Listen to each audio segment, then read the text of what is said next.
আসসালামু আলাইকুম, আমি ডক্টর ফাহাদ বলছি। আমরা আজকে নগ্নবীজি ও আবৃতবীজি উদ্ভিদ অর্থাৎ সেকেন্ড ইয়ারের নতুন একটা টপিক আলোচনা করব, সেটা হচ্ছে পুষ্প বা ফুল। তো তোমাদের বইয়ে পুষ্প প্রায় 18 ধরনের বা আরও বেশি পুষ্পর প্রকারভেদ আলোচনা করা আছে। ধরো সম্পূর্ণ পুষ্প, অসম্পূর্ণ পুষ্প, দেন একলিঙ্গ, উভলিঙ্গ, অপ্রতিসম, বহু প্রতিসম, এক প্রতিসম, এরকমভাবে গর্ভপাত, গর্ভশীর্ষ প্রায় 18 প্লাস এরও বেশি হয়তো বা অন্যান্য বই মিলে পাওয়া যেতে পারে। তো এই যে এতগুলো পুষ্পের প্রকারভেদ আছে এবং এদের প্রত্যেকেরই আবার কি আছে এক্সাম্পল, এবং এই এক্সাম্পলগুলোই কিন্তু তোমাদের পরীক্ষায় এমসিকিউ এর জন্য খুব খুব খুব বেশি ইম্পর্টেন্ট।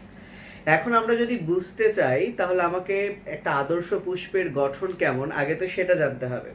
কারণ যদি আমি আদর্শ পুষ্পের গঠন জানি তাহলে কোন পুষ্পে কোনটা থাকে না বা কোন পুষ্পের কোন স্ট্রাকচারটা কেমন সেটা দেখে কিন্তু আমরা সহজেই ওর ডেফিনেশনটা মনে রাখতে পারবো। তো চলো আমরা কথা না বাড়িয়ে আমাদের আজকের ক্লাসে আমরা যেটা মূলত শিখবো সেটা হচ্ছে একটা আদর্শ পুষ্পের গঠন কীরকম হয়। তো প্রথমে আমি তোমাদেরকে একটা পুষ্প দেখাই। প্রথমে দুঃখিত, আমি ফুল ছিঁড়ি না, কিন্তু ভাবলাম একটা ফুল ছেঁড়ার কারণে যদি পরবর্তীতে ক্লাসে অনেকগুলো ফুল ছেঁড়ার হাত থেকে বেঁচে যায়, এ কারণে এটা ছেঁড়া। তো তোমরা ফুল ছিঁড়ো না, ওকে। যাই হোক, এটা একটা জবা ফুল দেখতে পাচ্ছ। তাহলে এই জবা ফুলের যেহেতু একটা আদর্শ ফুল জবা, এটার স্ট্রাকচারটাই আমরা আজকে শিখব। ওকে, তো শুরুতে আমি তোমাদেরকে যেটা বলতে চাই, এই জবা ফুলের এই অংশটা হচ্ছে তার বৃন্ত, বোটা। ওকে, এবং এই বৃন্তটা ধরো এটার সাথে যুক্ত আছে এরকম, এটা থেকে এই বৃন্তটা তৈরি হয়েছে এরকম। তাহলে এই যে ডাল থেকে এই ফুলটা তৈরি হলো, এই জিনিসটাকে বলা হয় মাতৃ অক্ষ। কি বলা হয়? মাতৃ অক্ষ বা মাদার অ্যাক্সিস।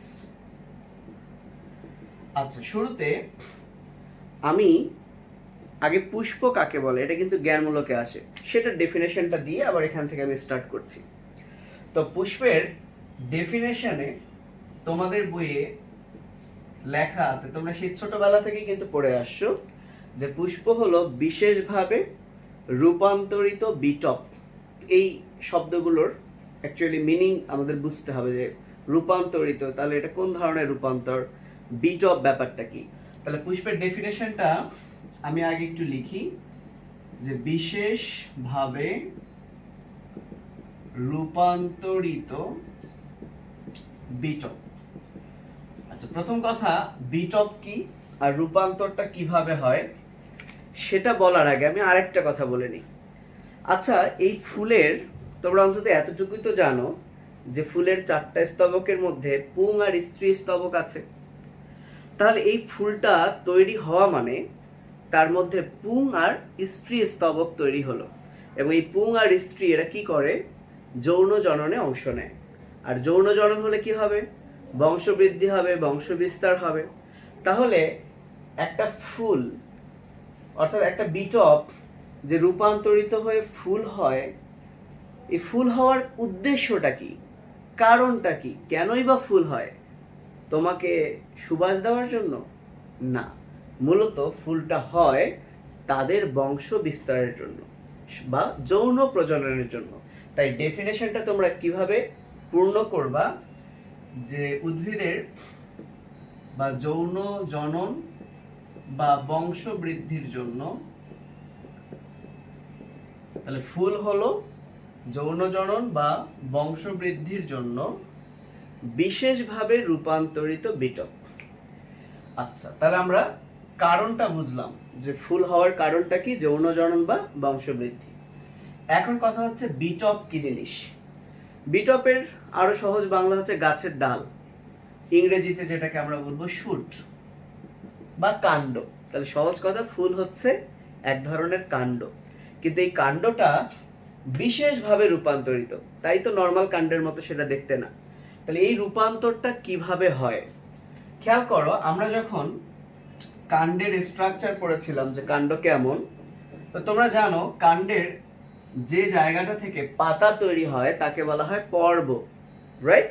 তো মনে করো এটা একটা পর্ব, এটা একটা পর্ব, এটা একটা পর্ব। এবং এই দুই পর্বের মাঝখানেরটাকে তো বলা হয় মধ্য পর্ব, তাই তো?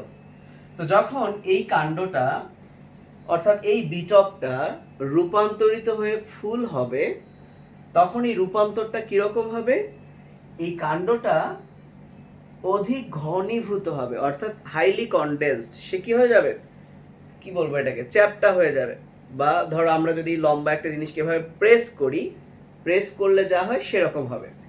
এবং এর উপরের দিকের এই পর্ব থেকে তৈরি হবে বৃতি, এই পর্ব থেকে তৈরি হবে দল, এই পর্ব থেকে তৈরি হবে পুংস্তবক, আর এই শীর্ষ এখান থেকে তৈরি হবে স্ত্রীস্তবক।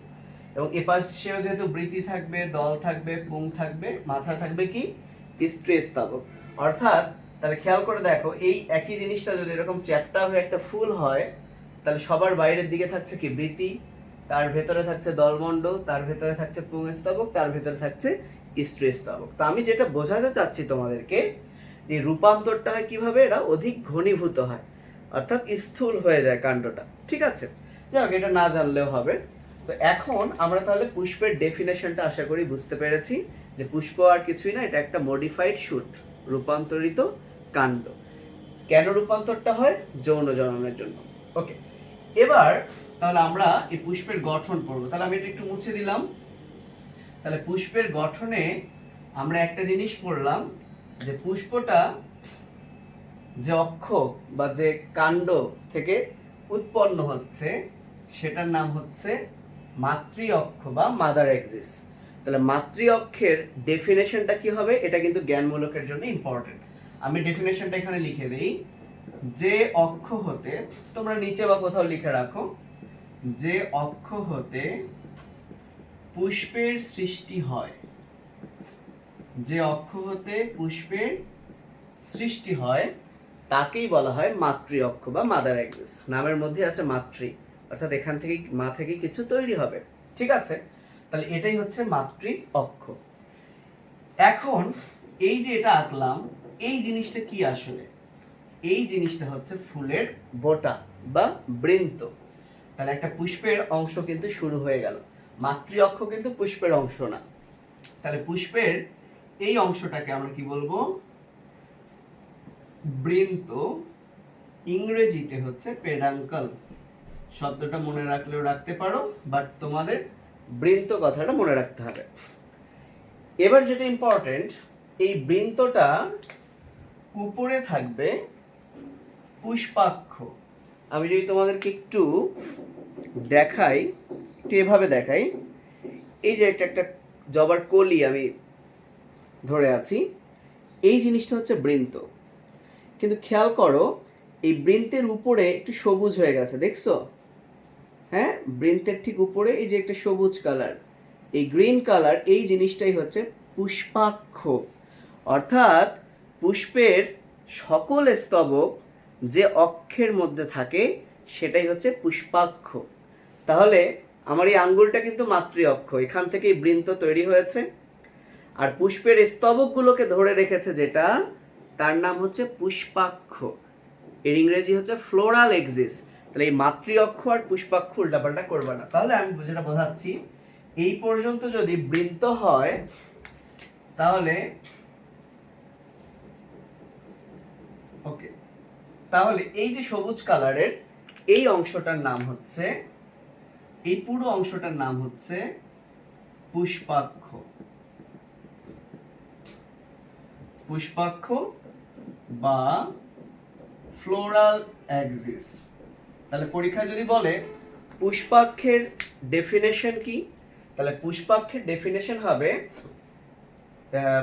পুষ্পের সকল স্তবক যার মধ্যে থাকে, অর্থাৎ যেটি, যে অক্ষ পুষ্পের সকল স্তবককে ধরে রাখে, ধারণ করে, সেটাই হলো পুষ্পাক্ষ। বুঝতে পেরেছ? এবার তোমরা একটা জিনিস দেখো, পুষ্পাক্ষের এই নিচের অংশটা একটু সরু হলেও এর এই উপরের অংশটা কিন্তু একটু চওড়া বা প্রশস্ত। কেন চওড়া? কারণ তাকে ধারণ করতে হবে বাকি স্তবকগুলো। তো যখন পুষ্পাক্ষ একটু চওড়া হয়ে যায়, যখন পুষ্পাক্ষটি একটু চওড়া হয়ে যায়, এবং চওড়া অংশটা কোথায় থাকে? পুষ্পাক্ষের শীর্ষে। তাহলে পুষ্পাক্ষের শীর্ষের অংশটি চওড়া থাকে এবং এই চওড়া অংশটাই কিন্তু পুষ্পের স্তবকগুলোকে ধারণ করবে, তাই একে বলা হয় পুষ্পাধার। বলো কি বলা হয়? পুষ্পাধার। যেহেতু তারা পুষ্পের স্তবকগুলোকে রিসিভ করবে, সেই রিসিভ থেকে একে রিসেপ্টাকলও বলা হয়, এবং এর আরেকটা নাম হচ্ছে থ্যালামাস। বলে এর আরেকটা নাম কি? থ্যালামাস। তো থ্যালামাসটা মনে রাখতে পারো, রিসেপ্টাকল এমনি মনে থাকবে, বাংলাটা তোমাদের জন্য বেশি জরুরি। পুষ্পাধার হয়ে গেল এতটুকু। আচ্ছা, এবার আসা যাক, তাহলে আমি এইটুকু মুছে দিচ্ছি। এবার আসা যাক ফুলের, একটা আদর্শ ফুলের যে 4টা স্তবক, সেই 4টা স্তবক নিয়ে। তো প্রথমেই এই পুষ্পাধারের নরমালি যেটা হয়, প্রথমে কি থাকে? বৃতি থাকে। বলো কি থাকে? বৃতি থাকে। তাহলে আমরা এখন যে কাজটা করব সেটা হলো, আমরা একটু এই পাশে লিখি পুষ্পের স্তবক। স্তবক, তাহলে প্রথম যে স্তবক সেটা হচ্ছে বৃতি। এই বৃতিটা সবার বাইরে থাকে, ওকে? যেমন আমি যদি বলি তোমাদেরকে এখানে কোনটা বৃতি, তাহলে তোমরা যদি বলো এইটা, তাহলে কিন্তু ভুল, এটা হচ্ছে উপবৃতি। বরং দেখো এই যে ভেতরে, যার ভেতর কি আছে? যার ভেতর দলমণ্ডল আছে, কিন্তু মুকুল অবস্থায় এই বৃতিটা, এই সবুজ কালারটা কি করেছে? দলমণ্ডলকে ঢেকে রেখেছে। দেখো দলমণ্ডল যখন বড় হয়ে গেল, বেরিয়ে আসলো, এইবার দেখো, এইটা হচ্ছে বৃতি, এই যেটা হচ্ছে উপবৃতি। তাহলে বৃতির একটা কাজ কিন্তু আমরা এখান থেকে বলতে পারি যে মুকুল অবস্থায় সে কিন্তু দলমণ্ডলকে প্রোটেক্ট করছে, আর দলমণ্ডলের ভেতর যেহেতু পুং আর স্ত্রী স্তবক আছে, তার মানে বৃতির একটা ইম্পর্টেন্ট কাজ, মুকুল অবস্থায়, যখন সে মুকুল অবস্থায় থাকে তখন ফুলের অন্যান্য স্তবককে সে প্রোটেকশন দেয়। পাশাপাশি যেহেতু বৃতি সবুজ ম্যাক্সিমাম ক্ষেত্রে, তাহলে সবুজ জিনিসে কি হয়? সালোক সংশ্লেষণ হয়। কখনো কখনো বৃতি যদি রঙিন হয়, তখন রঙিন জিনিস কি করে? আকৃষ্ট করে কাকে? কীটপতঙ্গকে, অর্থাৎ যারা পরাগায়ন করবে তাদেরকে আকৃষ্ট করে এবং পরাগায়নে সাহায্য করে। এই হচ্ছে বৃতির 3টা কাজ। তো যাই হোক, তাহলে নর্মালি কারো কারো উপবৃতি থাকে, কিন্তু উপবৃতি স্তবক না, আলাদা। স্তবক 4টাই। এর মধ্যে প্রথম স্তবক হচ্ছে বৃতি, তার ভেতর থাকে দল, তার ভেতর পুরুষ, তার ভেতর স্ত্রী। তাহলে সবার প্রথম বা সবার বাইরের স্তবক যদি বলা হয়, তাহলে আনসার হবে কি? বৃতি। তাহলে বৃতি হচ্ছে প্রথম স্তবক বা সবচেয়ে বাইরের স্তবক। এভাবে যদি প্রশ্ন আসে, সবচেয়ে বাইরের স্তবক। এবং এই বৃতির ইংরেজি হচ্ছে ক্যালিক্স। বৃতির ইংরেজি ক্যালিক্স হলেও এই বৃতিকে প্রকাশ করা হয় কে দ্বারা? কারণ হচ্ছে বৃতির যে পরের স্তবক দলমণ্ডল, তার ইংরেজিও হচ্ছে করলা, সি দিয়ে শুরু। তাহলে দুটাই যদি সি দিয়ে প্রকাশ করা হয়, তাহলে একটু উল্টাপাল্টা হয়ে যেতে পারে। তাই ক্যালিক্সকে কে দিয়ে প্রকাশ করা হয়, আর এর পরের যে দলমণ্ডল তাকে ইংরেজিতে সি দিয়ে প্রকাশ করা হয়। কিন্তু বাংলায় একে ব্রি দিয়ে প্রকাশ করা হয়। এটা হচ্ছে সংকেত, বৃতির ব্রি থেকে কি? ব্রি। ওকে, এইটুকু এক্সট্রা মনে রাখতে পারো। অ্যান্ড লাস্ট ওয়ান, আমি যদি এই বড় ফুলটার দিকে দেখাই তোমাদেরকে, দেখো এই বৃতি কিন্তু 1টা 2টা 3টা 4টা 5টা, অর্থাৎ পুরো জিনিসটাই কিন্তু বৃতি, কিন্তু এই বৃতির আবার অংশ হচ্ছে 5টা।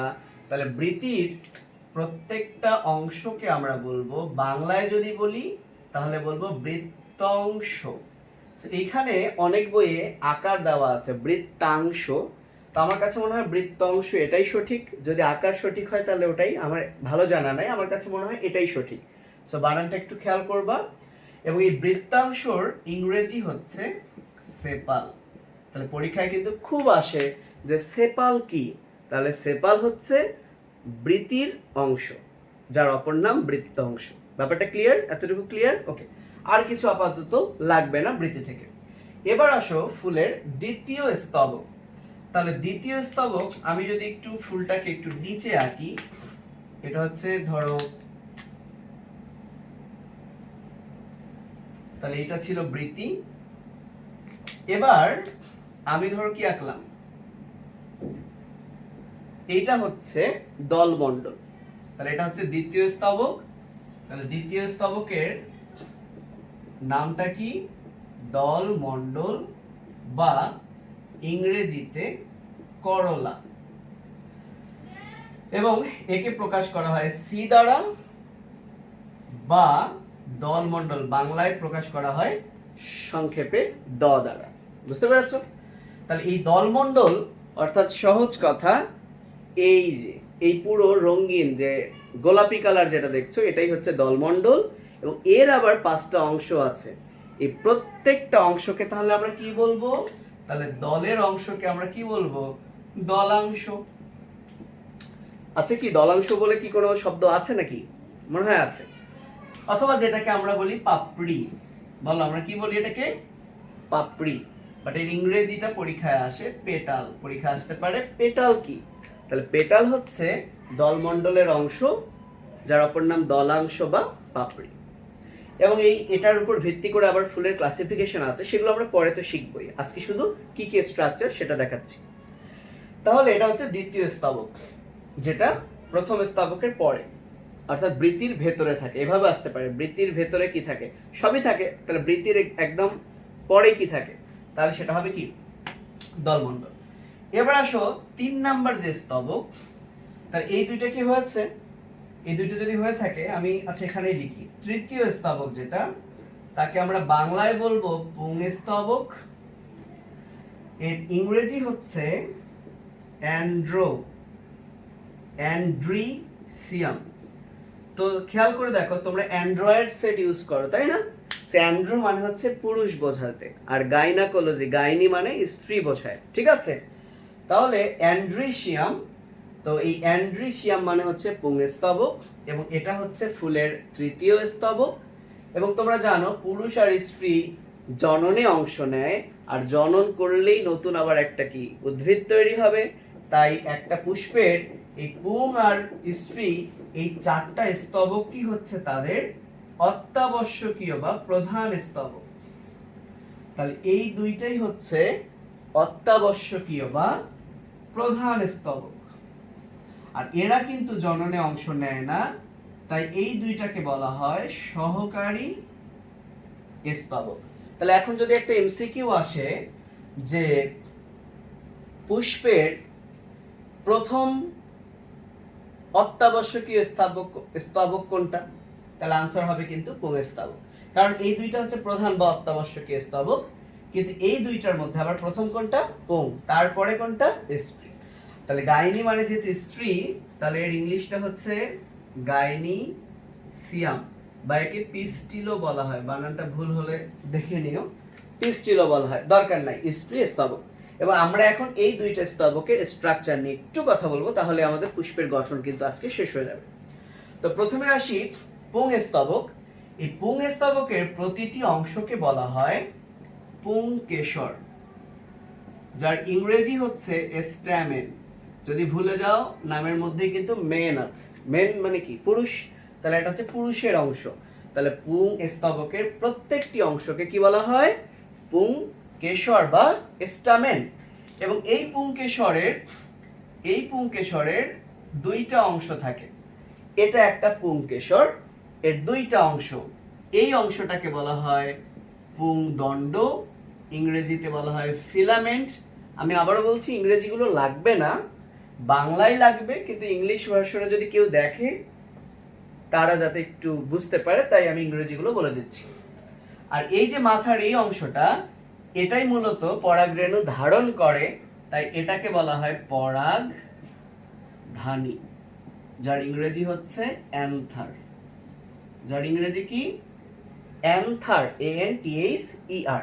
ওকে, তাহলে একটা পুংকেশরের কয়টা অংশ? 2টা অংশ, পুংদণ্ড, আর এর মাথায় আছে কি? পরাগধানী। তাহলে আমি যদি একটু দেখাই কোনটা পুংকেশর, এখানে বলো তো। এই যে আমি স্ত্রীকেশরের পার্টগুলো দেখানোর পর এখানে দেখাচ্ছি, ঠিক আছে?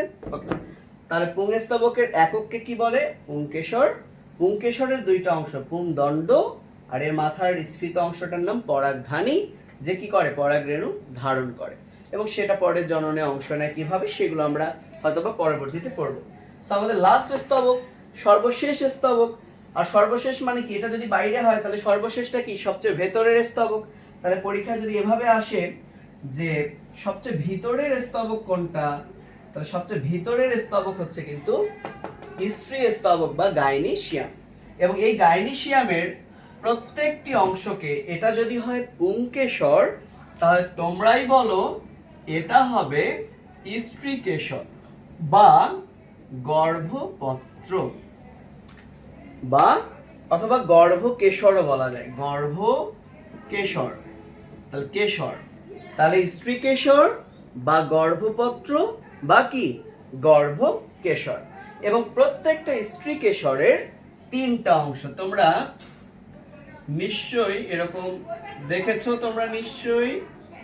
এই যে এটা হচ্ছে একটা স্ত্রীকেশর যার 3টা অংশ। সবার নিচের এই অংশটার নাম হচ্ছে ডিম্বাশয় বা গর্ভাশয়, যার ইংরেজি হচ্ছে ওভারি। ওভাম মানে ডিম্বাণু, ডিম্বাণু এখানে তৈরি হবে, সেটা ডিম্বাশয়। এই যে অংশটা, এটা হচ্ছে একটা দণ্ডের ন্যায় অংশ, সো এটা হচ্ছে গর্ভদণ্ড।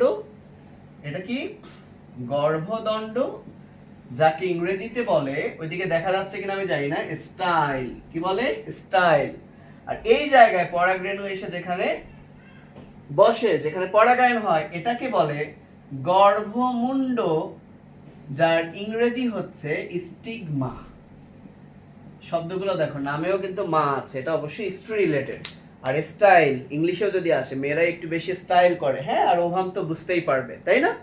তাহলে এই হচ্ছে স্ত্রী স্তবক বা গাইনিসিয়ামের 3টি অংশ, গর্ভাশয় বা ডিম্বাশয়, গর্ভদণ্ড আর গর্ভমুণ্ড। এবং এরা দুজনই যৌন জননে অংশ নেয়। তাহলে আমরা বৃত্তির কাজ পড়েছিলাম কয়টা? 3টা। আমি একটু কাজটা বলে দিই। বৃত্তির কাজ পড়েছিলাম 3টা, একটু মুখে বলি, তোমরা লিখে নিবা। 1 নাম্বার কাজ কি? বৃত্তি অন্যান্য স্তবককে প্রোটেক্ট করে, রক্ষা করে। কখন? মুকুল অবস্থায়। 2 নাম্বার, যদি সবুজ হয়, বৃত্তি নরমালি সবুজ, তাহলে সবুজ বৃত্তি সালোক সংশ্লেষণ করে, আর রঙিন বৃত্তি পরাগায়ন ঘটাবে। হয়ে গেল। তাহলে দলমণ্ডলের কাজ কি? দলমণ্ডলের অংশ হচ্ছে কি পাপড়ি। তাহলে পাপড়ির কাজ কি? যেহেতু পাপড়ি নরমালি রঙিন, তাহলে সে পরাগায়নে সাহায্য করে। আর খেয়াল করো, এইখানে পাপড়িটার ভিতর কিন্তু আছে পুং আর স্ত্রী স্তবক, তাই না? তাহলে এরা পুং আর স্ত্রী স্তবককে, অর্থাৎ ওর ভেতরের 2টাকে কি করছে? প্রোটেক্ট করছে। তো চলো আমরা এখন দেখাই জবার লম্বচ্ছেদ, আলাদা করে দেখাচ্ছি না, একটু টাইম লাগবে। আমি যদি একটু বৃত্তিগুলো উঠাই, আমি একটু দেখাই যে কোনটা গর্ভাশয়, গর্ভদণ্ড, একটু দেখাই। তো খেয়াল করো, আমরা বৃত্তিগুলোকে উঠিয়ে ফেললাম, উপবৃত্তিগুলো তো আছে, আমি এটা তুলি। আমরা পাপড়িগুলো তুলে ফেলছি, তাহলে তোমাদের একটু বুঝতে সুবিধা হবে। আচ্ছা খেয়াল করো, এই যে তোমরা একটা কালার দেখো। আচ্ছা আমি সবটাই তুলে ফেলি। লক্ষ্য করো, এই যে যা দেখছো, এখন আমি যদি তোমাকে প্রশ্ন করি, বলো তো ভাই এইটা কি? এইটা কি? কেউ বলতে পারবা? আসলে লাইভ হলে আমি আনসারটা দেখতাম। দেখো, এই জিনিসটা মনে হচ্ছে ভাই নিচে তো তাহলে গর্ভাশয়, এটা হচ্ছে গর্ভদণ্ড। না, এটা হচ্ছে পরাগ মানে পুংকেশরীয় নালিকা। বলে এটা কি? পুংকেশরীয় নালিকা। আমি ব্যাপারটা ক্লিয়ার করি। ভাই দেখো, এই যে হলুদ কালার দেখছো না, মাথায় হলুদ কালার। আচ্ছা দেখো, দেখো এই যে হলুদ কালার, এইটাই হচ্ছে কিন্তু পরাগধানী, বৃক্কের ন্যায় একটু দেখতে, বুঝতে পারবা কিনা? যাক, বৃক্কের ন্যায় এরকম, এটা হচ্ছে পরাগধানী। আর এই হলুদ কালার থেকে এটা হচ্ছে একটা গোলাপি কালার, অর্থাৎ জবা ফুলের রং যে কালার, সেই কালারের যেটা, সেটাই হচ্ছে কিন্তু কি ফিলামেন্ট, যেটাকে বললাম, অর্থাৎ কি পুংদণ্ড নাকি ফিলামেন্ট। তাহলে এখন খেয়াল করো, এই যে প্রত্যেকটা, এটা একটা পুংকেশর, প্রত্যেকটা পুংকেশর কিন্তু একটা জায়গায় মিলিত হচ্ছে, মিলে মিলে একটা কিন্তু নালী তৈরি হলো। এই নালীটা কিন্তু হচ্ছে পুংকেশরীয় নালী। এই নালীটার ভেতর আছে গর্ভদণ্ড। এবং জবা ফুলের একটা উল্লেখযোগ্য বৈশিষ্ট্য হচ্ছে যে পুংকেশরীয় নালিকা গর্ভদণ্ডের চারদিকে বেষ্টিত, তার মানে আমি এখন তোমাদেরকে ক্লিয়ার করি।